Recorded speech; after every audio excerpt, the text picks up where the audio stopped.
instruksi perang ti Gusti Allah geus dibunyikan kamari qatilu. Masya Allah, perangan ku aranjeun kabeh musuh Allah, musuh agama. Ya Allah, ya Rabb,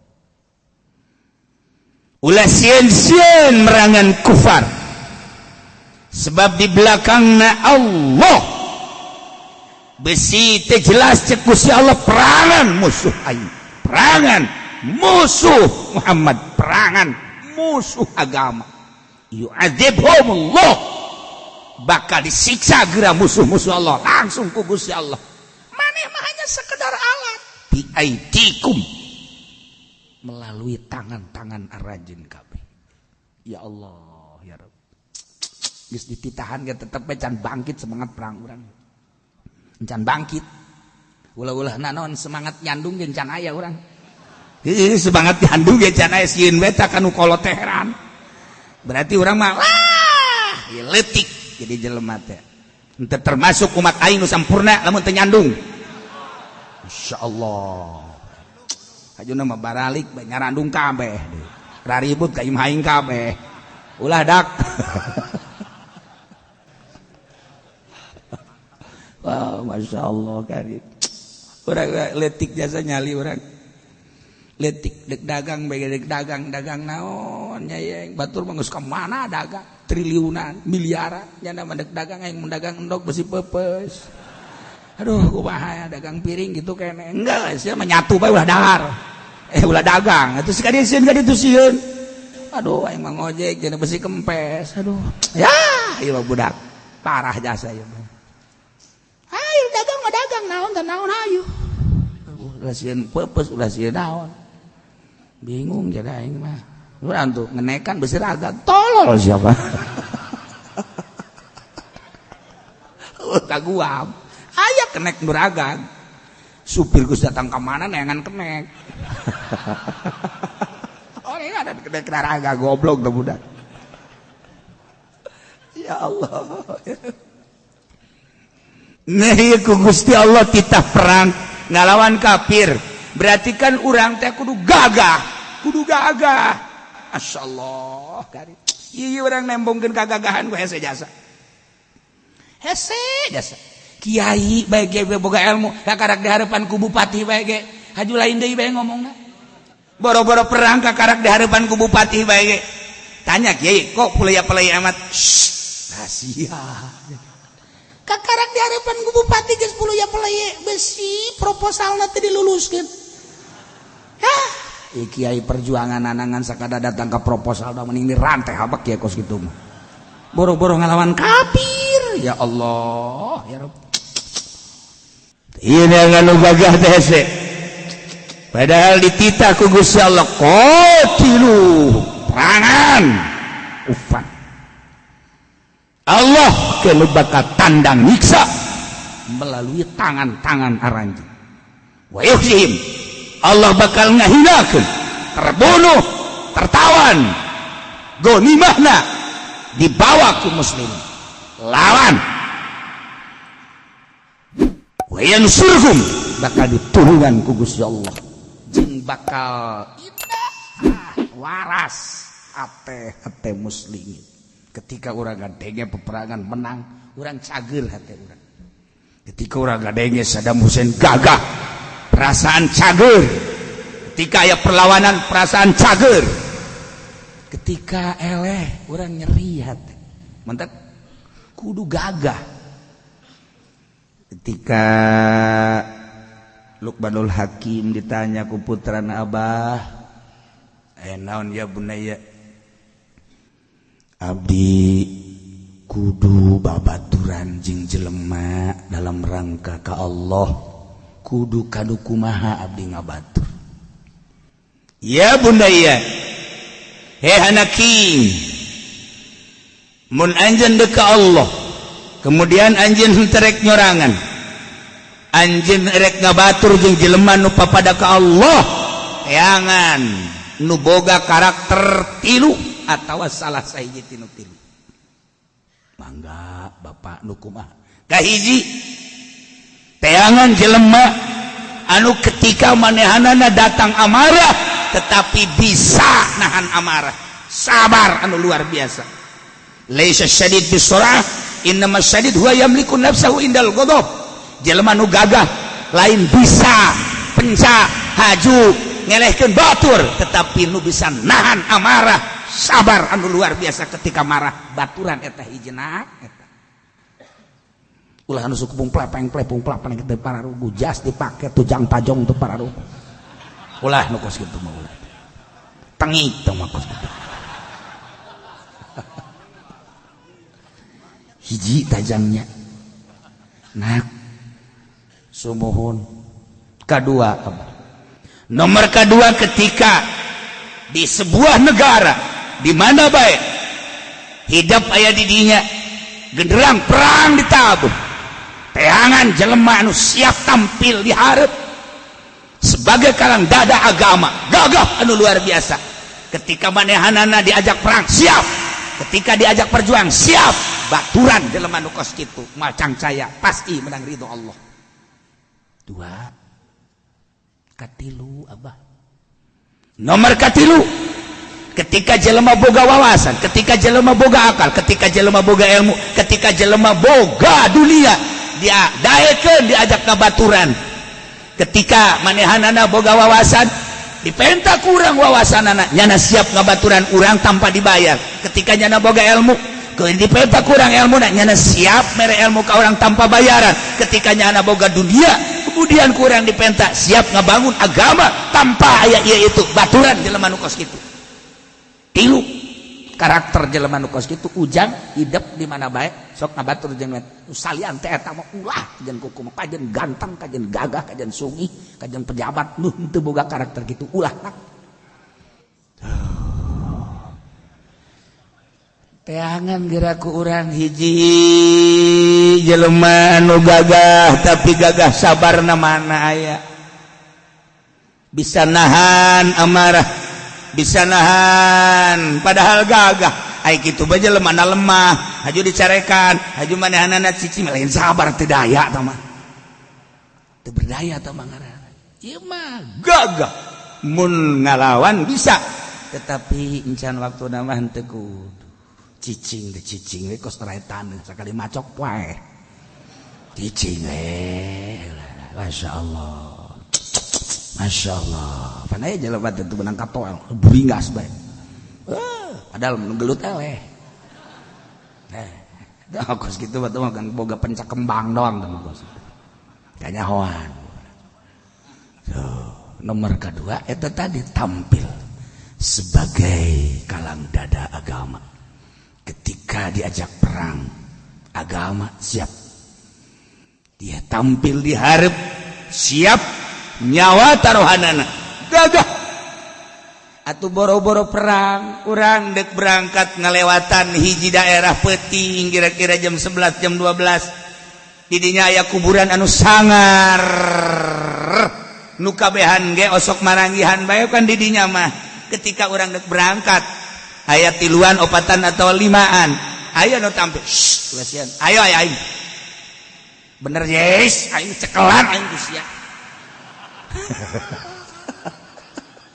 ayo geus pada sieun-sieun lain gitu kumaha lain gitu ayo geus pokona mas sia di hareup sia di tilat aing di tengah ayo tuh urang bunga bae teh aya jelema gagah teh kos gitu kan bunga ngirahin Haji, kula waduh ya anu ngamusuhan di mana? Di anu. Waduh ngamusuhan deuk kabunuh ka kula. Coba kula salabat kitu. Alah. Geus ulah sia-sia naik ke jang diantar ka. Gede perasaan teh. Geus ulah sok jadi pikiran. Aya aing anak buah aing mah badag di ditu. Tenang bae sih. Padahal mah eueuh boga teu boga anak bodoh. Tapi kan ku ngomong we kan geus lah. Masyaallah kan. Haji, aduh ieu kula aya naon? Ieu kula enggak butuh teh anu aduh kula lamun tuan di mana? Di anu kula deuk-deuk tenang aya aing. Bejakeun ngaran aing. Boh, boro-boro di dinya ngaran aing mah. Di Soler geus terkenal monyet ngaraon ka aing. Perasaan kita orang dada teh blong. Masyaallah. Haji Pendi kula diancam kusaha urang anu ye didinya mah sia karos sakhaok kadua bacok sia aja kudu kumaha iya gitu sia aing mah sia ka dieu lo sia ka dieu embung aing membung ilu-ilu geus mendingan dipaehan sakalian sia teh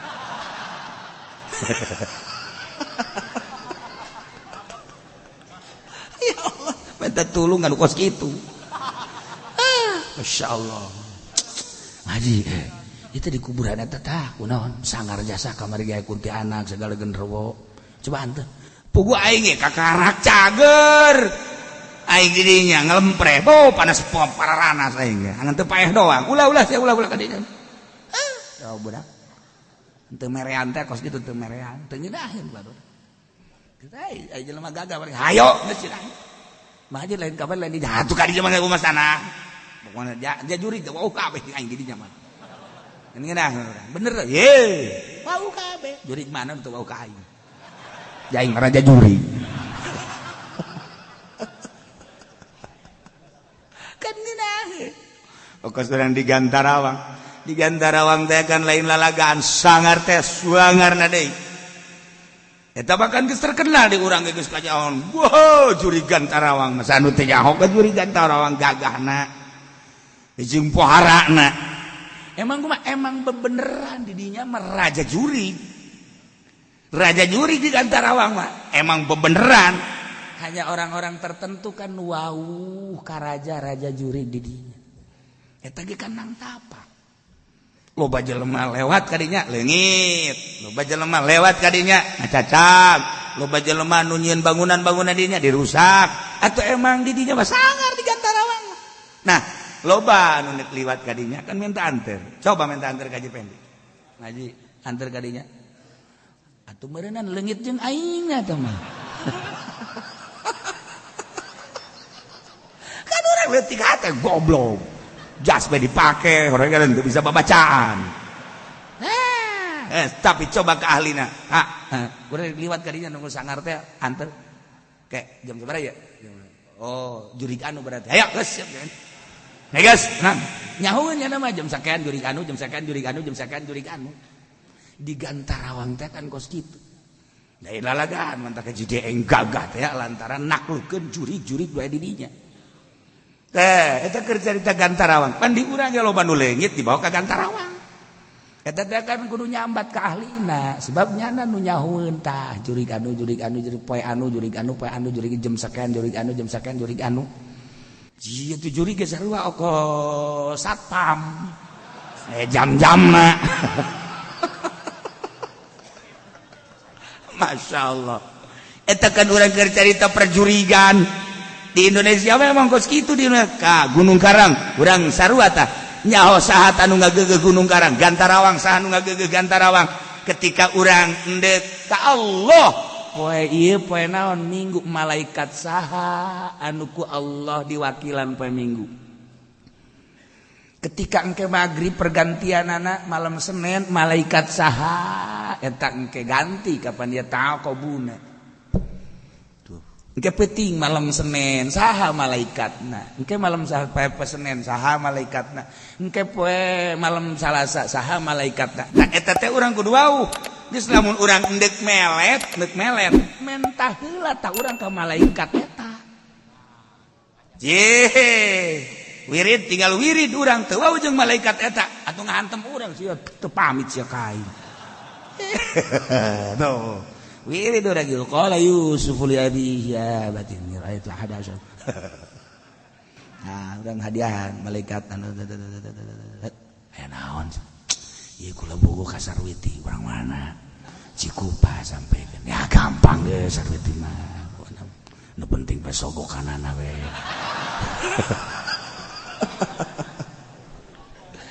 ieu keur carita dunia seperti eta dunia gaib teh aya dunia malaikat aya dunia jurig atuh gunung kawi ge sarua lamun di Banten para aulia para perwalian nah eta teh kaluar ti urusan pergaiban nah aya jalur-jalurna nah kudu gagah jadi lamun gagah kan geunah urang berhadapan jeung mantak iya bunda ya cek lu ke laki hiji teangan pibaturan anjeun lamun anjeun gaul ka Allah anu bisa nahan uji sabar anu pohara ketika diluak diliak dicaci dimaki can waktu nama tetep nyana leuwih bagus sabar daripada ngalawan teangan batur kos hiji kedua ketika genderang perang ditabuh nyana siap tampil di hareup sebagai berlaga panglima siap nyawa taruhadana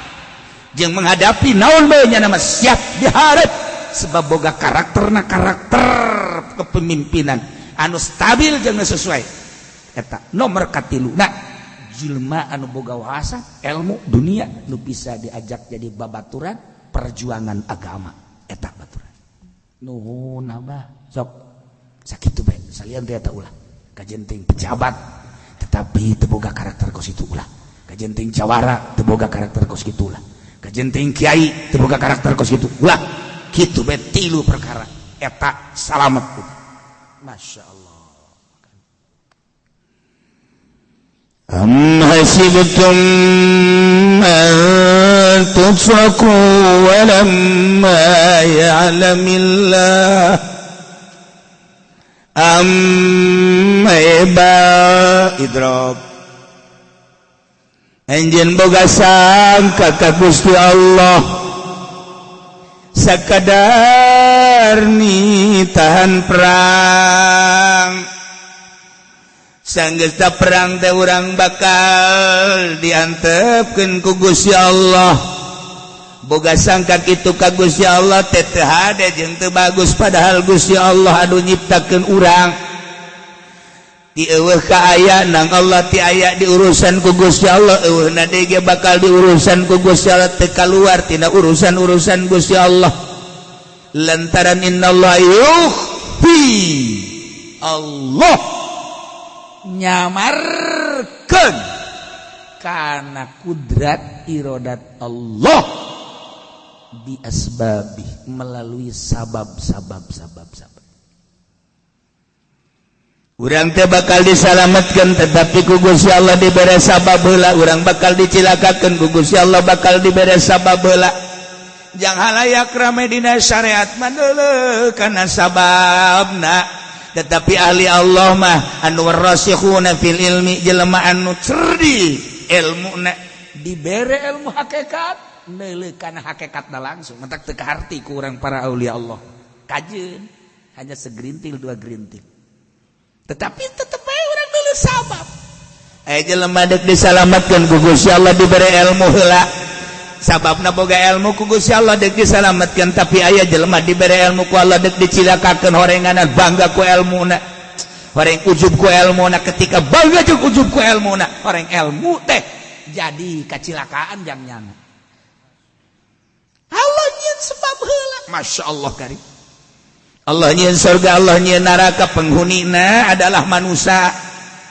nu mantak dijelaskeun dina Al-Qur'an wa quduhan nas wal hijarah horenganan jang panghurung neraka manusia jeung batu nah iya kan tak iya kan jelema ya jelema jadi panghurung neraka batu jadi panghurung neraka tah Allah teh nyieun surga Allah nyieun neraka kuari deuk disalametkeun ku Gusti Allah tina neraka Allah nyieun sebab heula daek ngaji urang teh eta kan sebab urang meureun nu mantak daek ngaji ge nangagerakeun saha eta disebaban ku ngaji aju ngajina ge wauhna jeung tukang wudu jeung kiaina mah teu wau oh masalah sih ta eta jadi sebab Gusti Allah jeung sebab oh begitu maot masyaallah karim timbang amal ternyata horenganan amal ngajina loba jasa nya nama ngaji teh geus lain hayang pinter lain hayang bisa pokona mah hadir bae geus asal datang ngawudu kreup ikhlas jasanya nama ngaji teh ikhlas jasa geus teu nyahonan-naonnya nama geus ternyata berat ke di akhirat timbanganana ya Allah ya Rabbi aya nu ku sebab ngaji jadi ka neraka Ya Allah lantaran lain ngaji horenganan dek neulean musugan aya jahe. Ya Allah ya Rabb teu benang aya jahe dibonceng bae ku jana eta kan neraka Allah nyen sebab disebaban heula ku Gusti Allah teh nyana teh dagang aju kemudian tina dagang na teh sugih kang geus teh sugih teh horenganan daek sedekah berarti sugih ngajadikeun sebab kana salamet aya deui tadi nama keur susah mah nyana daek jasa ibadah barang dagang aju kuari maju dagangna beuh boga mobil dan lain sebagainya nu tadina daek sedekah keur susah mah ala kadarna daek bermasyarakat tadi kuari barang sugih ditanya ge teu daekeun ulina ge beuh puncak Bali dan lain sebagainya paeh nyana orenganan sugih jadi sebab kana cilaka Allah yang sebab heula baheula kiai teh hebat jasa ngajina masyaallah ku santrina jeung ku masyarakatna nyarahuan rukun wudu jeung tauhid teh manehanana coba-coba nyana asup ka Golkar jadilah kiai Golkar kuari geus teu kaburu ngaji jeung santri teu kaburu ngaji jeung masyarakat dina kaburuna ge geus eueuh nu daekeun ngadarengekeun lantaran kaambeuna jeung lain deui meureunanan timbul tina dadana nu baheula mah bersih bening nur ilahi kuari mah nur Golkar akibatna kumaha nyana teterusan ka belah dituna dak paeh cilaka nyana can tobat iya tuh kadeleuan urang sabab-sababna kadeleuan Masya Allah karim mentek sing hade ge ilmu tinggal ilmu Allah nyen sebab heula yukhbi bi asbabi tah ulah naon kitu ngaran ragu ketika urang diperintah ku Gusti Allah salat aya hikmah keselamatan di jerona asal sing hade ngalaksanakeun salatna sesuai jeung aturan anu marentah puasa aya hikmah keselamatan setiap perintah di jerona aya hikmah keselamatan nah kuari perang itu sarua mah kita perang ku Gusti Allah aya hikmah keselamatan mun geus dicontoh-contohkeun ku Kangjeng Nabi jelema nu terbunuh perang kadeleuna kurang acak-acakan awakna puluhan urut panah puluhan urut pedang cak Kangjeng Nabi teu karasaeun ieu sabenerna mah lantaran nyawana geus aya di sorga dikitu-kitu sageus teh kitu deui ahli-ahli sorga teh seungit di mahsyarna tah nu perang teh dantara naon ieu urut jihad fisabilillah kabeh kabita beuh hayang amat baralik deui ka dunya hayang perang deureuh eta tah masyaallah ku seungit-seungit jihad fisabilillah nyana ge hayang balik deui perang terbunuh hayang balik deui hirup deui perang terbunuh deui hayang kudu kunaon ngeunah-ngeunah geus dikitu-kitu ge can hayang perang bae teu daekeun we teh perang teh heran urang sebab naon sebab pamimpin perang di urang diulah-ulah perang teh jeung emang encan waktuna kuari bae keur carita encan aya anu memberikan semangat juang perang lawan musuh Allah padahal musuh teh geus loba jasa kan di Indonesia ambalayah kuari mah akibat karakter bangsa Indonesia ditonjolkeun bangsana dengan demokrasi dan pluralisme kuari urang kudu sauyunan jeung agama sejen aya kudu saling silaturahmi teu masalah cuman akibatna gereja timbul di mana-mana encan wayah nyen gereja di jieun kelenteng di mana-mana tah ieu tanggung jawab bupati di daerah eta jeung MUI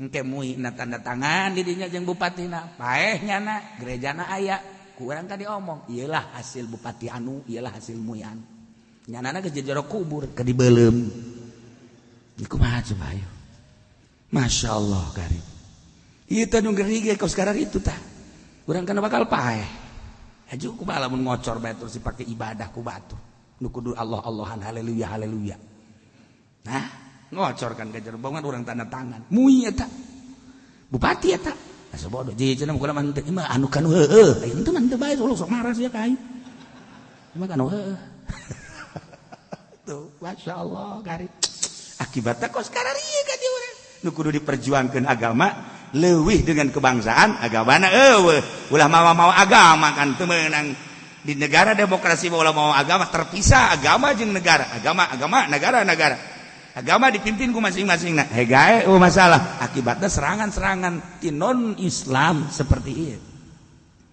nah enggak nyanggakeun agama-agama orang negara-negara orang bangsa-bangsa orang ke mayoritas tapi berlagam minoritas nanaonan orang di mata bangsa naon ditonjolkeun ku urang ngomong saeutik teu meunang komo di zaman Pak Harto mah tangkap gebruskeun gampang gebruskeun sabaraha puluh jeung ratus kiai anu ditangkap paeh di penjara masalah gerak Allah nganu bermasalah Pak Harto na ku ari jero kuburan emang teu bermasalah naon ciri bermasalahna jelema dititahan zarah ka Pak Harto teu daraekeun ka Gus Dur jelema diulah-ulah zarah bae Bung Karno geus dipindahkeun ku ari ka ditu dititah ulah zarahan Bung Karno jararah bae ka Bung Karno mah kamari ieu kan dititah zarah ka Pak Harto diberean duit diberean Haji Pendi di jameunang ki Pudoli nya teu meunang teu jaranya ka ditu nipu nya nama eta pajar proyek ku nya tuh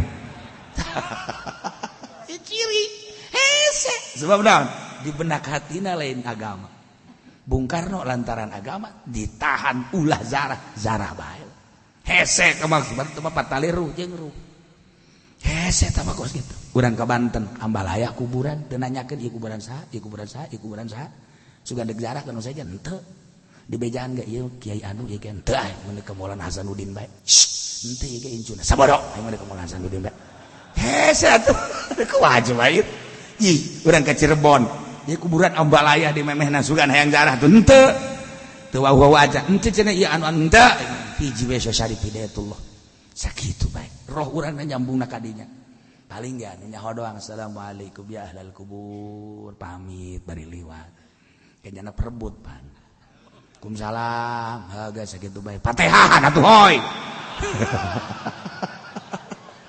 karek salam doang cenah ya Allah ya Rabb dah ieu Am hasibtum an tutraku manane kabeh boga sangka bakal aranjeun boga sangka bakal disayomkeun diantepkeun ku Gusti Allah bari Gusti Allah teh teu nyahoun ka jelema nu perang dengan ikhlas boga sangka seperti kitu ge teh eta teh jauhkeun ulah boga sangka seperti kitu sama sakali ulah rek boga sangka bahwa Allah teh nyayomkeun anjeun ngantepkeun anjeun ulah boga sangka Allah teh teu nyahoun kana perang fisabilillah ikhlas ulah boga sangka kos kitu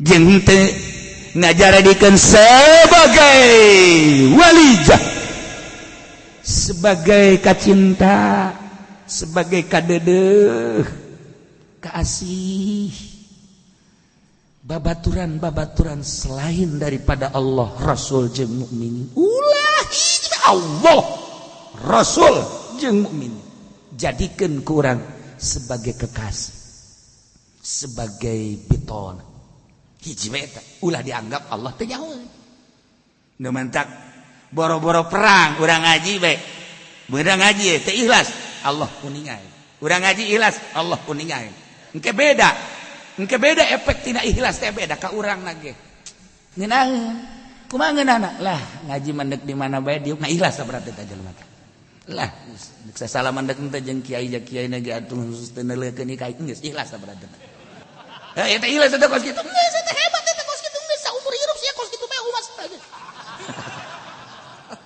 ikhlas eta kos kitu nyahoun Gusti Allah geus nyahoun eueun geus tenang leuwih akrab jeung tangkal kalapa diuk ngarendengna masalah Allah uningan ieu ngaji pokona mah aing mah tah eta kos kitu ikhlas ngaran geus kabeung berat engke ka ditu na ge moal ngaji ikhlas ieu cukup ku ikhlas mah tah ulah boga sangka aranjeun kabeh perang ilai kalimatillah ngalawan agama ngalawan musuh-musuh Allah kemudian boga sangka bakal diantepkeun ku Gusti Allah boga sangka Allah teu nyahoun kana perang ikhlas urang Allah teu nyahoun bahwa urang teh ngabatur jeung Allah Rasul jeung mukminin di jero hate urang ulah boga sangka kos kitu tetap ku Allah bakal dibantu moal disayomkeun wajen ku kumaha ge lamun urang boga ilmu be perang urang jeung nafsu kemudian urang berangkat ke ilai kalimatillah dijamin ku Gusti Allah kajen ku kumaha ge cicing bae urang ulah dagang ulah bisnis ulah tani ngaladan kana ilmu Allah delekeun sebagai engke ge digerak-gerakeun ku Gusti Allah. Mun cak urang teh Gusti abdi mah embung gerak manusia, hayang langsung ti Gusti Allah. Hayang kege orae kadinya datang. Aya maha kawasa Allah kumaha cara nabi Allah mah. Cara Kangjeng Nabi Musa. Kangjeng Nabi Musa teh ngadoa ka Gusti Allah, ya Allah ya Rabb. Ya abdi teh dijadikeun rasul ku Gusti di Israel. Kemudian abdi teh keur ngoramah kapan ngangon, keur ngoramah abdi teh kapan aya maisah kabelah dienakan ku Gusti teu meunang abdi teh. Tani teu meunang, ngangon teu meunang, dagang teu meunang. Kemudian ieu abdi Gusti bisa dahar abdi jeung keluarga abdi teh aya orang-orang Israel anu kadang-kadang mawakeun Gusti, tapi tina babawaan orang-orang Israel teh ternyata loba Gusti. Apakah seperti ieu Gusti mere rezeki ka abdi? Cak Gusti Allah kemana bingung-bingung amat Musa. Atuh geus bae dahar laksana. Lain kitu Gusti. Apan kudu dagang, kudu tani, abdi teu meunang ku Gusti, haju dibawakeun. Ya, rahasiana cek Gusti Allah. Setiap rasul jeung setiap nabi berbeda-beda. Ka anjeun bah ku aing dikiriman. Maksudna naon? Lantaran orang-orang Israel loba anu bisnis, loba anu dagang, loba anu tani, lamun teu disalurkeun melalui anjeun nyana engke moal menang ganjaran. Geus kuari sodako ka anjeun lain kudu didahar bae ku anjeun. Leuwihna tina dahar sok tasarupkeun jang syiar agama Islam. Abeh babarengan nu itu tani, nu ieu dagang, engke mere ka manehna makan teu hayang. Sapira maneh nyaho aing ge cek Gusti Allah, tetapi leuwihna ulah sok disekep sok kuari bangunkeun kana syiar agama itu menang ganjaran, engke agama maju. Oh, rahasiana seperti eta. Jadi penuh rahasiana naon ge. Masyaallah karim. Mentak lamun mereta ka kiai, dalakeun ku kiaina. Dalakeun kiaina. Lamun hadu dicaplokan bae ku kiai, koros berarti mah kiaina. Rek koros mah. Tapi lamun hadu dibangunkeun ku kiaina, dipake meuli mobil, leuwih ti ora koros. Ka mana ieu lumpatna? Ka mana ieu lumpatna tah? Kudu ditinggali ku urang sebab ieu aya rahasia. Jelema mere menang ganjaran. Mun ku kiaina ditolak berarti kan teu menang ganjaran. Berarti mutuskeun ganjaran batur cek Gusti Allah Musa. Wah, barang nyaritakeun kos kitu Kangjeng Nabi Musa jelas ka masyarakat teh. Wah, atuh masyarakat bebereana pohara jasa. Kangjeng Nabi Musa kan ngadoa deui ka Gusti. Gusti loba teuing.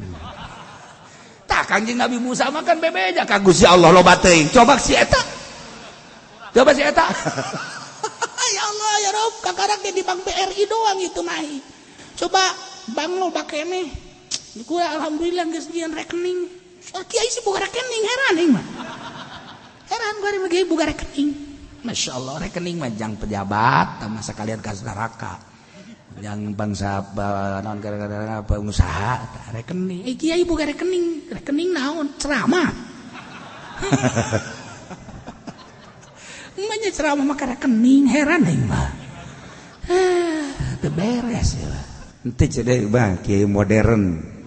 Jadi lebih saya proposal eta kiai dunia eta kos kitu. Salah, henteu salah. Yang berjuang negara kudu aya ngan moal ka Allah sakitu doa. Moal pati wau. Moal atuh riweuh ku rekening marulu. Rekening deui, proposal deui, rekening deui, proposal deui. Masya Allah. Bahkan lamun orang nyaritakeun dina kitab sanusi makan ngeri, jelema bakal digiring ti kuburan masing-masing ka mahsyar teh. Eta engke bakalna tingkahna beda-beda. Wa minhum ar-raqib aya anu naek kendaraan ke ka mahsyar teh. Wa minhum al-masy aya nu leumpang ala rijlai. Wa minhum ala wajhi anu beungeut pake leumpang panjang ta panjang-panjang. Di antarana deui aya wa minhum di antara jelema nu digiring di kuburan ka masyarna teh ieu rupana ala suratil khanazir beungeut babi. Beungeut babi. Saha eta? Alladzina yakuluna suhta wal muksa. Jelema-jelema nu sok ngadahar barang haram, jeung ngadahar pajeg. Sakitu. saha anu sok ngadahar barang haram nu tilokna zakat dirobah engke bakal beungeutna beungeut babi. Ulah kaget ke lamun aja pengen di ditu beungeutna babi. Aduh, masya Allah, kolot deh babi nage. Mbahna babi.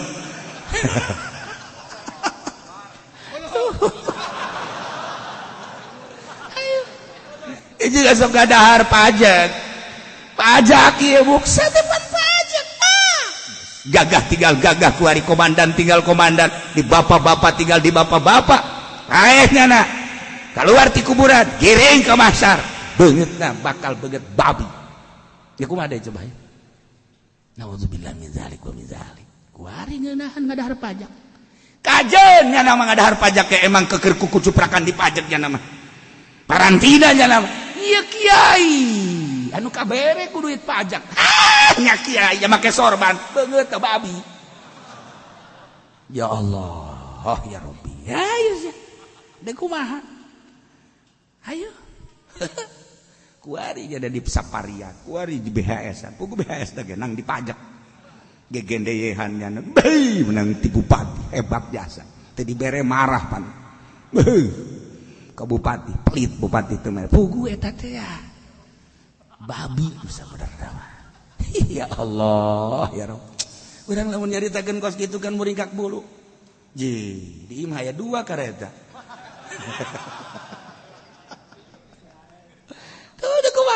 Kadituna wa minhum anu kirodah monyet, wa minhum anu pada caritakeun eta teh lain ucapan sambarangan manusia, ucapan ti afdalul makhluqat nabiyuna Muhammadun sallallahu alaihi wasallam. Deuk tengeri kumaha jelema nu kucuprakan dina pajak deres jana mah teh emang keur di dinya ieu kiai nu kabagi proposal nanti pajak misalna henteu cenah kieu mah lain ti pajak ti naon lain cenah tinaon teh cenah lain suku disentak bae sia mah ti mana tuh lumantak negara mah moal bangkrut wajin kuku make moal aya bangkrut dan negara mah sebab naon pajak makan terus bae iraha negara bangkrut moal aya negara mah bangkrut moal aya sok anu ngarti tentang statistik pernegaraan iraha jeung negara mana nu bangkrut moal aya di mana bae ge eta mah defisit dan bangkrut lain sebagainya ngan omongan doang moal aya sebab lawan keur kumaha bae bayar pajak makan urang terus bae bayar pajak mah terus bae eta kan untuk kekuatan negara di mana ya negara mandeg moal aya bahkan manehanana siap untuk ningkatkeun deui utang lantaran dideuleuh negara loba jasa ieu bangsana loba jasa umatna dalam sekian tahun kitu kan nya mah ngitungna bangkrut negara mah pajak mah terus bae bahkan engke mah henteu kudu engke ngan lah imam moal dicaritakeun beuki leuwih dahsyat deui perpajakan kuari bae geus bingung kuari pengusaha bingung menghadapi pajak engke iraja engke terserah ente geus tapan ieu kuring kesulitan pengusaha-pengusaha menghadapi perpajakan.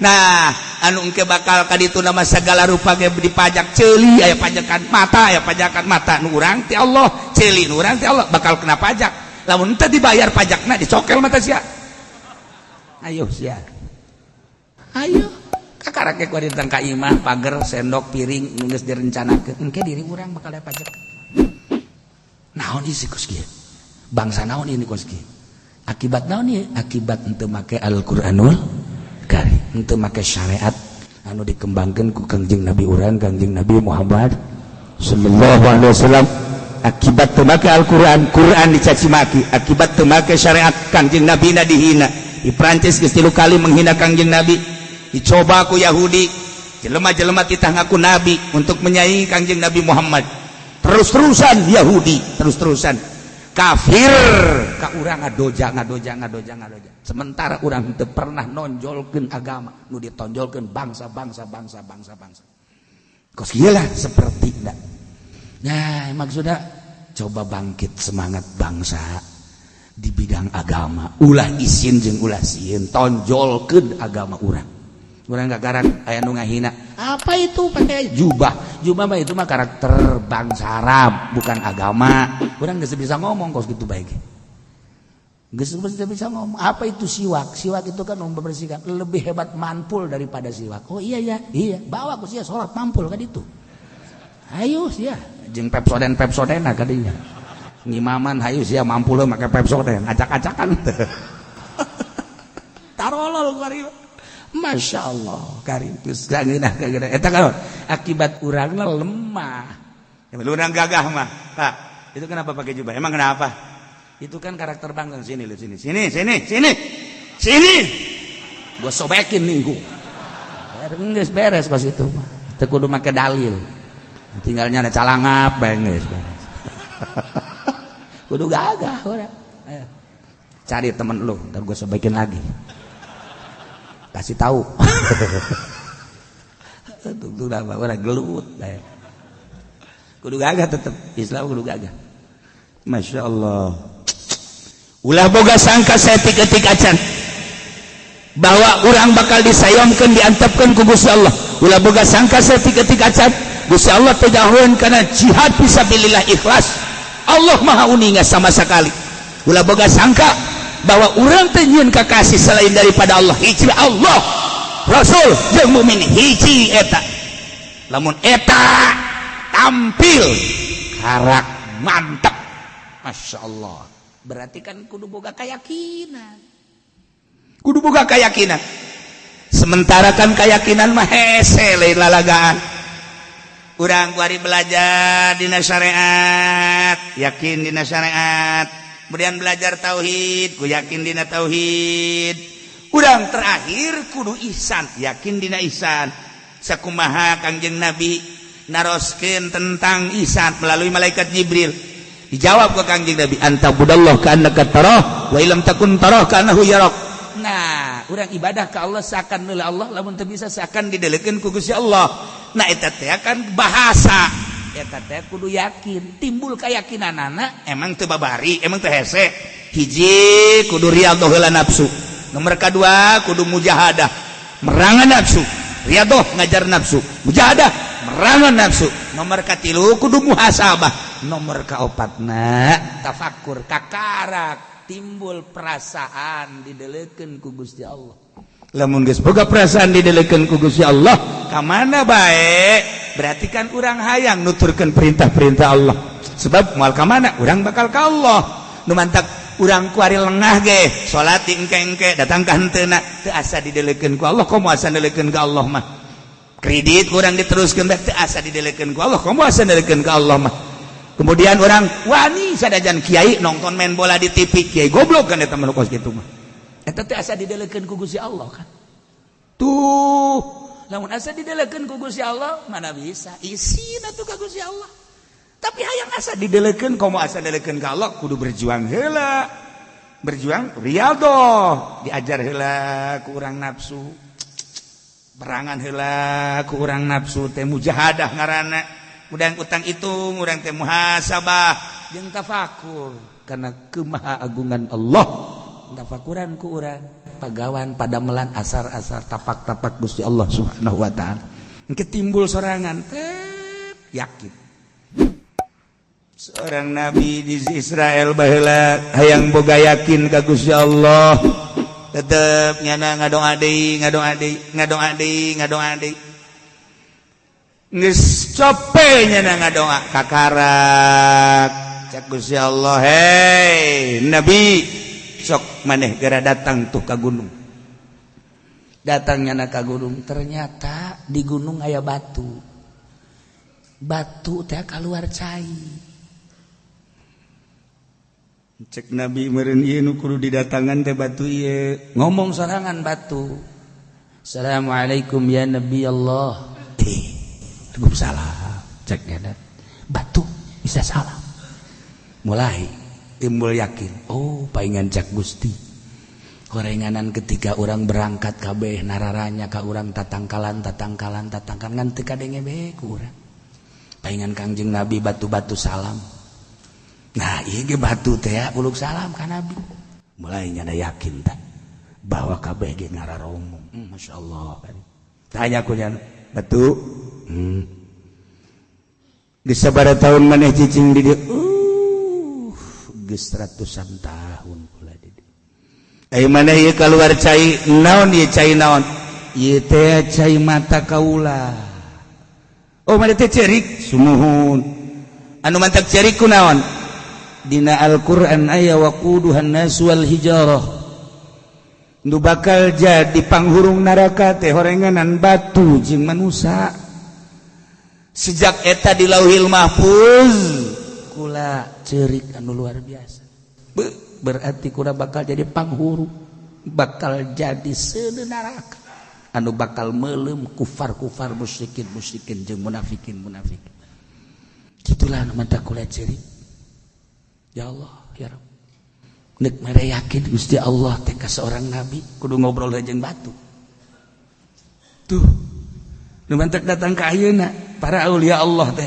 kadang-kadang maca kitab mah henteu yakin tetapi kapanggih jeung salah satu bentuk jeung salah satu benda jeung salah satu kitu naon kara sesuatu timbul kayakinan hanya Allah engke nu mere yakin kumaha Allah we carana entek ngadoa ta nabi ya Allah ya Rabb abdi karunya ka ieu batu kulantaran batu teh ieu cerik teh jeung cerikan dirina anu bakal jadi panghurung neraka wayana sakitu Gusti panghampurakeun ieu batu supaya ulah dijadikeun panghurung neraka lantarannya nama geus ratusan tahun cerik cek Gusti Allah wahai nabi bedakeun ka batu geus dihampurannya nama moal jadi panghurung neraka geus ditepak ku nabi teh batu nyana ngaleos barang ngaleos gedean caina mah gedean caina mancer tadi mangan ngerecek doang ku ari wacer kos air mancur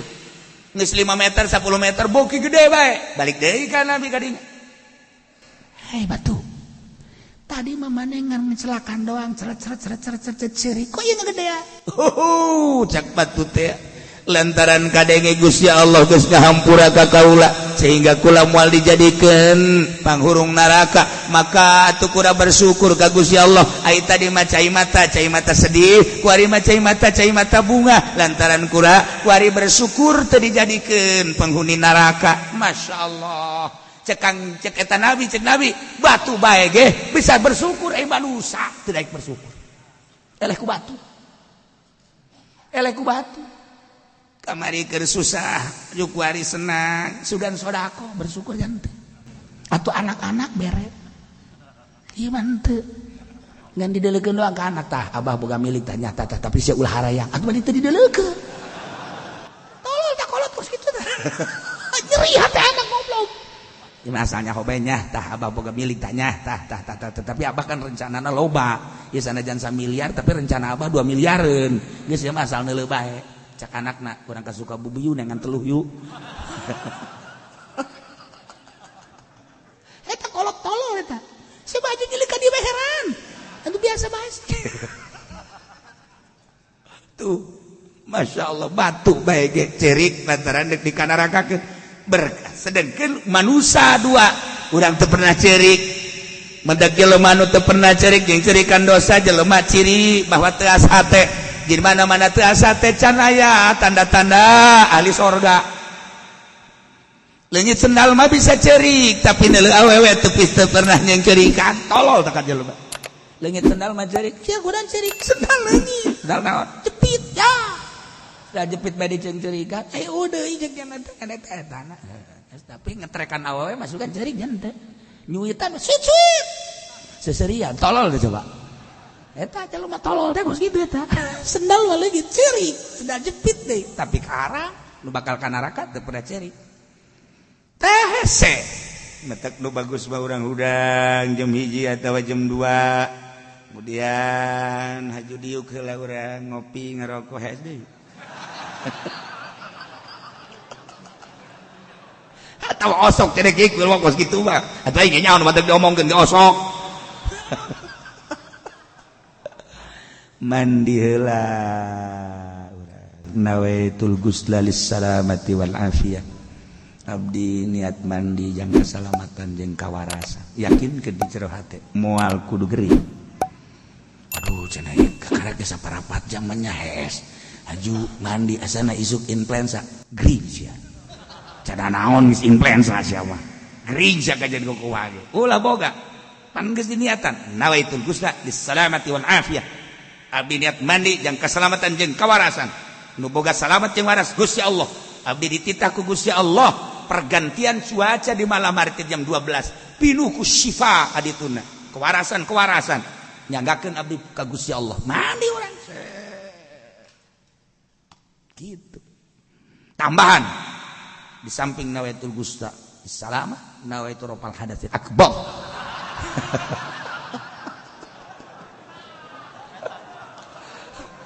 teu beres ya Allah beres salat tahajud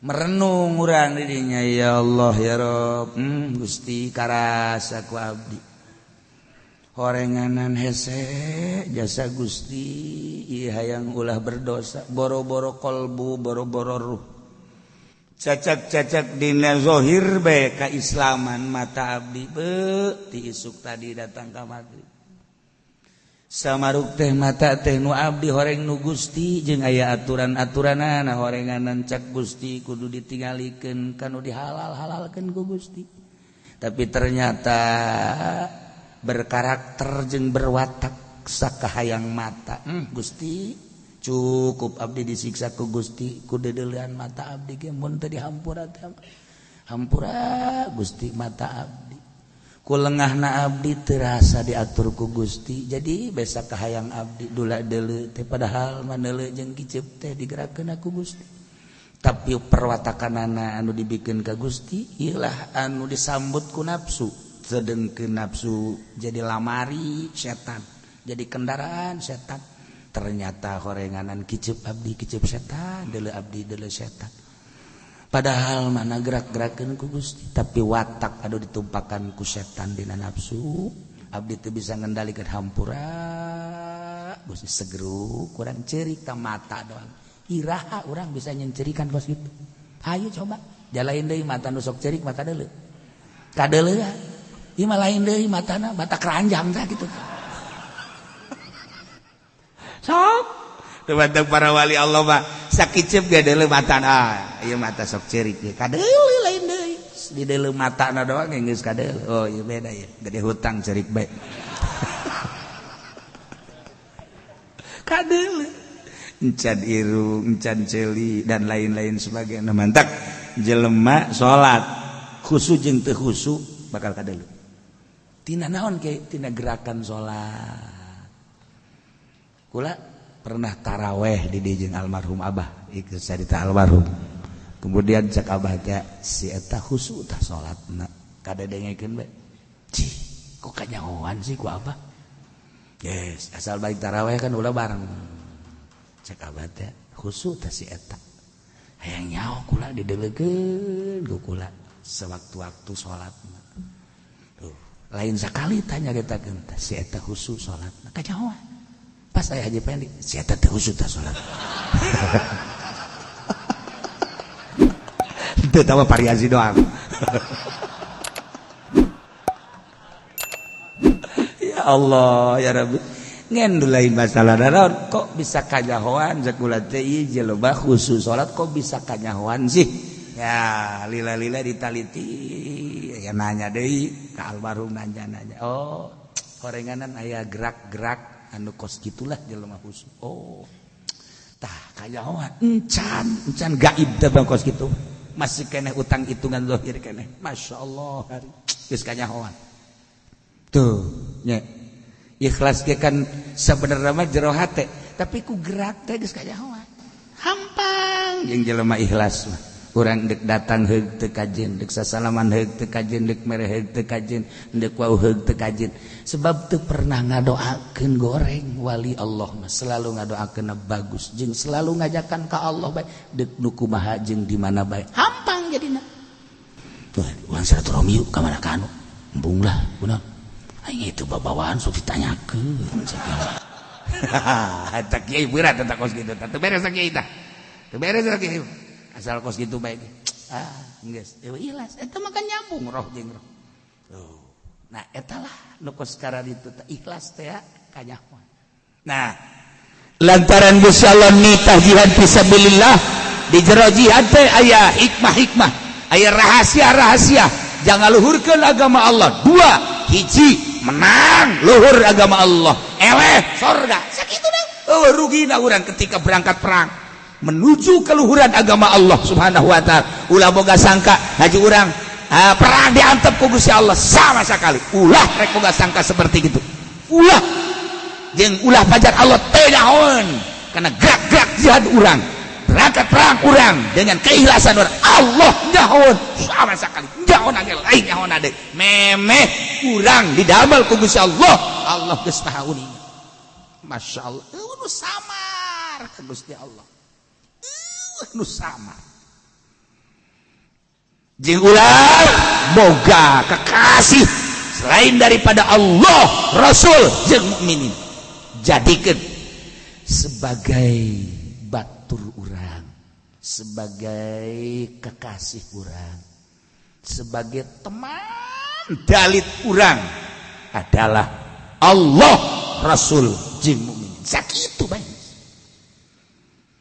Wallahu khabirum bima ta'malun. Gusti Allah teh maha uning kana naon nu kurang didamel, anu kurang dipigawe endek teh jahoan kumaha gerak teh menang ti Gusti Allah. Atuh Gusti teh maha uning lantaran Gusti Allah maleuwi deukeut tibatan urat genggerong. Wa nanu aqrabu ilaihi min hablil warid, boga hirupna ge ti Gusti Allah. Bahkan dijabarkeun ku ahli thariqah mah ana aqrabu min nutfika ana aqrabu min nafsika. Kaula leuwih deukeut tibatan ucapan anjeun. Anjeun bisa ngomong ge nagagerakeun aing atuh aing teh aya di dinya. Endek hese amat neangan aing nu madak sia loyong ka mana bae ge atuh aing mah nyaho. Sia ikhlas aing nyaho, sia teu ikhlas aing nyaho. Gawe naon bae sia aing nyaho. Oh lu samar di diri aing. Di zat aing mah. Di ka mana sia lumpat ayo. Lu samar. Khobirum bimata lamun urang geus dimurokobahan eta isin geureuh ka Gusti Allah. Urang mun bertingkah jeung berlagak berpagawean kaluar tidak instruksi Allah, urang bakal isin sebab naon? Pan dikanyahokeun ku Gusti Allah. Khobirum bimata malu isin. Masa urang di kiai-kiai haju nonton bola di TV kan ya? Kan isin sebenarnya mah ku batur di kiai-kiai orenganan Masya Allah kiai Jerman ieu mah orengan.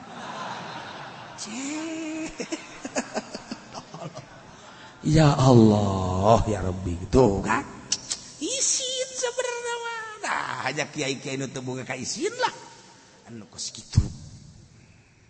Nangan ke ka ditu mah loba kiai teh anu haju embung kanyahoan kaikhlasanana. Embung kanyahoan pangkat jeung darajatna. Kadang-kadang kiai teh berlaga seperti nu bodoh eta mah geus lain deui ge ka dituna. Aya nu berlaga bodoh memang bodoh asli.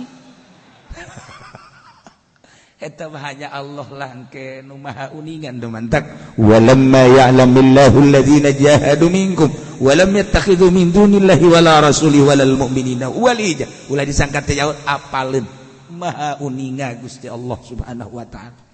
Hiji beda urang asa dikanyahokeun ku Gusti Allah sakitu we heula bakal baru ringkak bulu. Kullu matara setiap naon nu kadeuleu ku anjeun. Wa ma tasma jeung nu kadenge ku anjeun. Kana fi ilmi cak Gusti Allah eta teh aya di ilmu kaula. Urang ngadenge suara eta geus aya di ilmu kaula. Maneh ngadengekeun ngadenge suara nu geus aya di ilmu kaula. Naon maneh nu dideuleu ku maneh eta geus aya di ilmu kaula. Nu kadeuleu ku maneh deuleu maneh nang aing deuleu, nu kadeuleuna geus kanyahoan ku aing atuh deuk kumaha deui.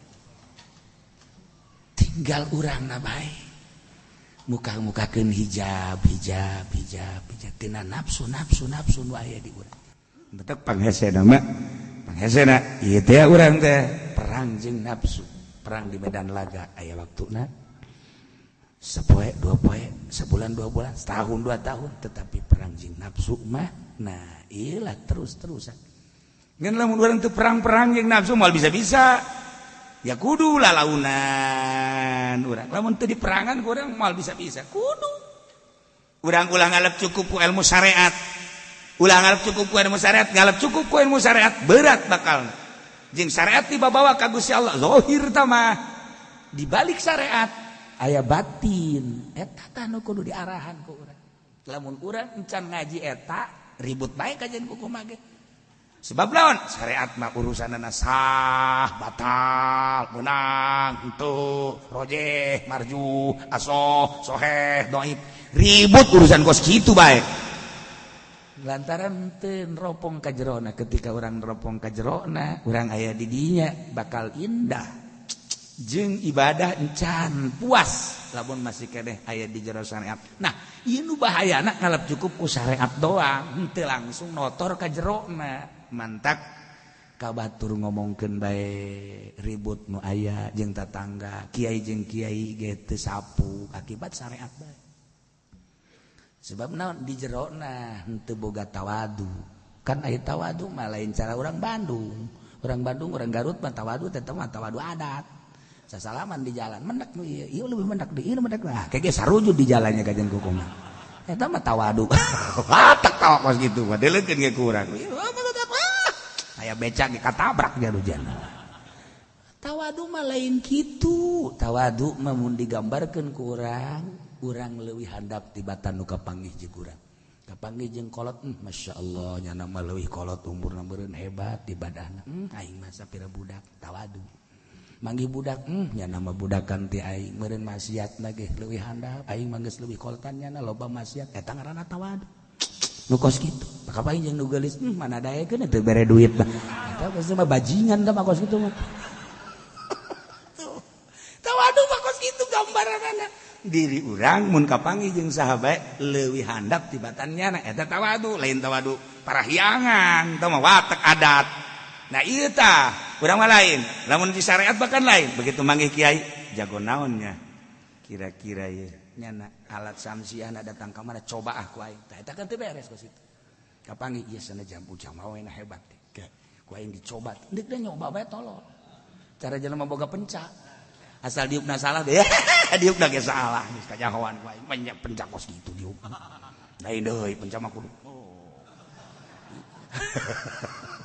tuh kan kajahoan ku urang tah tawadu teh kos kitu geus Allah kan neuleukeun ka urang sia diciptakeun ku aing padahal mah sia pinter tapi ngarasa bodoh kapanggih jeung jelema teh asa bodohan sia jeung batur hebat amat teu di aku berarti Gusti kapanggih jeung saluhureun asa hebatan itu kapanggih jeung nu sahandapeun asa kapanggih nu sapagodos nya nama atuh sapagodos ge umurna doang tapi dina ibadah jeung ilmuna we eueuh menangna urang teh eueuh menangna jeung batur teh eta mah lain kudu ngomong perasaan ngomong mah bisa bae abdi sinaon laib podol sero sia pusuk kagebes bugu ieu mah perasaan urang tatawadu asal geus bisa kos kitu berarti geus boga derajat munggu Allah efek daripada derajat lain deui sejuk tentrem tenang henteu pernah nya ngadoakeun goreng ka batu henteu pernah teu meunangeun ku Gusti Allah dina thariqah mah teu meunangeun ngadoa ka batur ya Allah ya Rabbi manganu ka abdi teh kos kitu kirim galedeg bae Gusti batak sejuk bae jeung ahli thariqah mah sebab naon ya Allah ya Rabbi meureun kasalahan abdi aduh nyanggakeun we ka Gusti tetep bae nyana bendueun ka abdi tapi ku Gusti ulah dipake ka bendu keun bae ditanggung ku abdi ka benduna abdi mah teu bendu nyanggakeun sadaya-daya tuh jadi eueuh gorengna jeung batur teh batur gregeteun ka urang teu pernah greget ka batur ka urang ngagorengkeun urang teu pernah ngagorengkeun ngeunaheun bae ka nu aya eta tawadu ngaranna ka Gusti Allah sebab naon iget kabeh gerak nang Gusti Allah neuk dikumahakeun atuh jak kabeh ge nang Gusti Allah kan ngeunaheun ngomong mah